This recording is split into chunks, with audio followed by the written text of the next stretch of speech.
Mega daughter Niharika Konidela నిర్మించిన movie committee కుర్రోళ్ళు. యదువంశీకి దర్శకుడిగా ఇదే ఫస్ట్ మూవీ.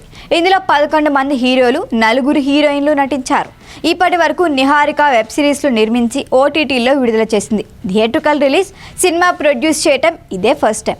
థియేటర్లో రిలీజ్ అయిన ఈ మూవీ రిజల్ట్ ఎలా ఉందో చూద్దాం. అందరం కలిసి ఒకే ఇంట్లో టీవీ చూడడం, అసలు మా 30 ఏళ్ల జీవితం ఎలా ఉంటుందో తెలుసా? గోదావరి జిల్లాలో ఓ గ్రామంలో 12 ఏళ్లకు ఒకసారి జాతర వస్తుంది. ఈసారి జాతర జరిగిన 10 రోజులకి ఎన్నికలు వస్తాయి. ఆ ఎన్నికల్లో శివ సర్పంచ్ పదవికి పోటీ చేయడానికి ముందుకొస్తాడు. గడిచిన జాతరలో శివ స్నేహితుల్లో ఒకడు ప్రాణాలు కోల్పోతాడు. అందుకు కారణం స్నేహితుల మధ్య జరిగిన కులాల గొడవ. అందుకే జాతర జరిగే వరకు ఎన్నికల ప్రచారం చేయకూడదు అని ఊరి పెద్దలు తీర్మానిస్తారు. మరి రిజర్వేషన్స్, కులాల గొడవ కారణంగా విడిపోయిన స్నేహితులు మళ్ళీ కలిశారా?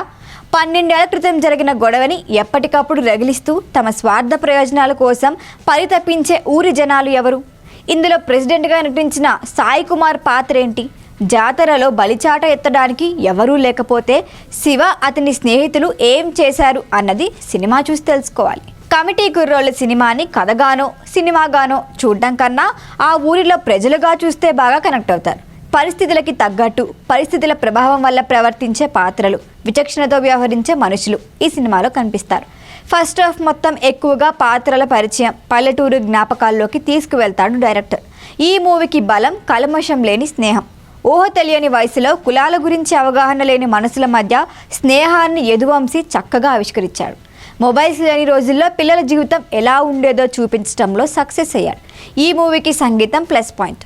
కమిటీ కుర్రోళ్ళలో ఇంటర్వెల్ బ్యాంగ్ 15 నిమిషాల పాటు సినిమాని పీక్స్కి తీసుకెళ్తుంది. అప్పటి వరకు సాగిన జోరు ఆ తర్వాత వేగం తగ్గింది. కులాల కుంపటి, రిజర్వేషన్ల గురించి డిస్కషన్ చేయటం కత్తి మీద సాము లాంటి వ్యవహారం. దాని దర్శకుడు బాగా డీల్ చేశారు. కానీ కులాల కుంపటి కారణంగా దూరమైన స్నేహితులు మళ్ళీ కలిసేటప్పుడు వారి మధ్య ఆ డిస్కషన్ లేకుండా ముగించడం సినిమాటిక్గా ఉంటుంది. కథ కులాల వైపు నుంచి స్నేహితుడి మరణం వైపు టర్న్ తీసుకోవటం వల్ల ఎమోషనల్ మూమెంట్స్ చక్కగా కుదిరాయి. సర్పంచ్ ఎన్నికల ఎపిసోడ్లో వచ్చే కొన్ని డైలాగులు జనసేనాని పవన్ కళ్యాణ్ని గుర్తు చేస్తాయి.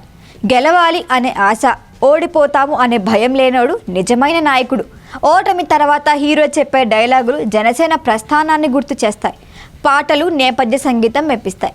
నిహారిక, పద్మజ కొణిదెల, జయలక్ష్మి ఆడపాక ఖర్చుకు రాజీ పడలేదు అని అర్థమవుతోంది. సెకండ్ హాఫ్ కొంత స్లోగా సాగుతుందనే విషయం పక్కన పెడితే ఓవరాల్గా చెప్పాలి అంటే, సరదాగా నవ్వుకోవాలి అంటే కమిటీ కుర్రాళ్ళు మూవీ చూడొచ్చు. మనం అడగడానికి అలవాటు పడితేనే వాళ్ళు అల్లు దగ్గర పని చేయడానికి అలవాటు పడతారు.